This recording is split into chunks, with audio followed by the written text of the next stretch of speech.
Hey guys, my name is Juan and today we're talking about another great pathway to permanent residence, the Atlantic Immigration Pilot. This is for those who want to live and work in one of Canada's 4 Atlantic provinces, Prince Edward Island, Nova Scotia, New Brunswick, and Newfoundland and Labrador. Before we go any further, if you guys have any questions, feel free to ask them down below in the comment section, or you can send me a private message. Do keep in mind that I'm not a professional. However, if you would like, I can connect you with a certified immigration consultant, one that would offer a free 30-minute consultation. And with that, let's get to the video. So there's actually 3 programs within this pilot that employers are able to hire you through. And even if you are eligible for more than one program, you are only allowed to apply to just one. The 3 programs are the Atlantic International Graduate Program, the Atlantic High Skilled Program, and the Atlantic Intermediate Skilled Program.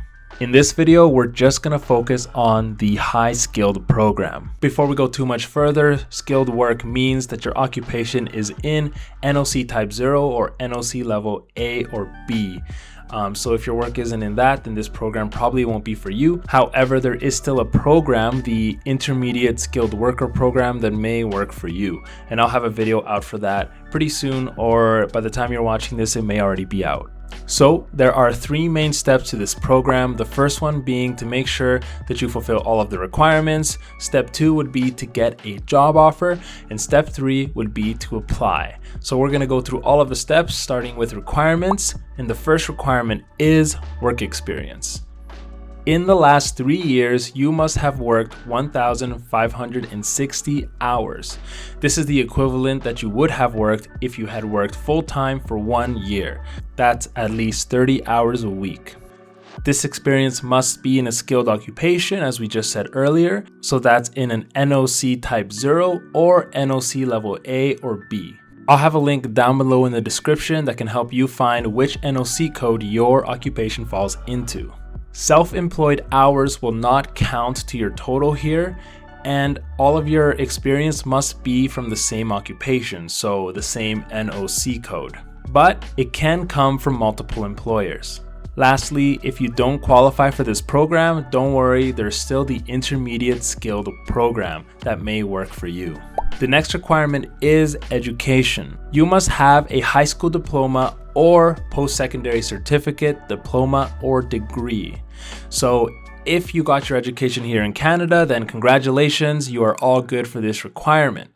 If you received your education outside of Canada, you will need what is called an ECA. That's an Educational Credential Assessment Report. This report will prove that your certificate, diploma, or degree is valid and equal to a Canadian one. Now, there's a few different organizations that can give you this ECA, and they all have different costs and different processing times, and some of them are specialized for certain occupations. So I'll just have a link down below in the description that will explain the different organizations that are allowed to give you this ECA. The next requirement is language. You must be able to read, write, listen, and speak either English or French at a CLB level 4 or higher. There are some approved tests that you can take to prove your language ability. For English, those are the CELPIP General Test and the IELTS General Training Test. And for French, those are the TEF Canada and the TCF Canada.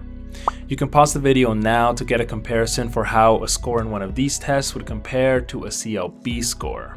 The final requirement is proof of funds. You must have enough money to support yourself and your family when you arrive in Canada. This amount depends on the size of your family and includes anyone you support who isn't immigrating with you.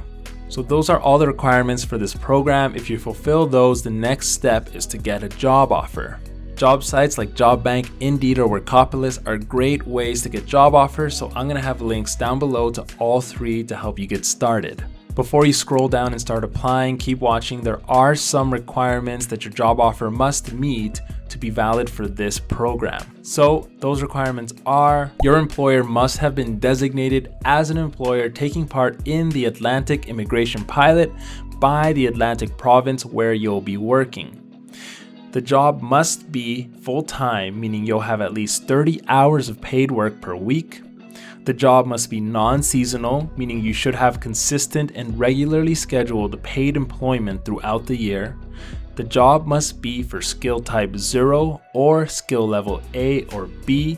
Remember, there's a link down below that can help you find which occupation your NOC code falls into. And lastly, the job offer must be for at least 1 year from the time that you become a permanent resident. So if your job offer meets all of those requirements and you yourself meet all of those personal requirements, then the last thing to do is submit your application. I'll have a link down below in the description for you to apply. And that's it, guys. I hope that this information really helps you guys out. And please do me a favor, remember to like and definitely subscribe. I make a lot of videos, mostly concerning immigration, but lately I have also been showing videos of houses, specifically here in Calgary, Alberta, for those who are home shopping or maybe are just curious on the prices.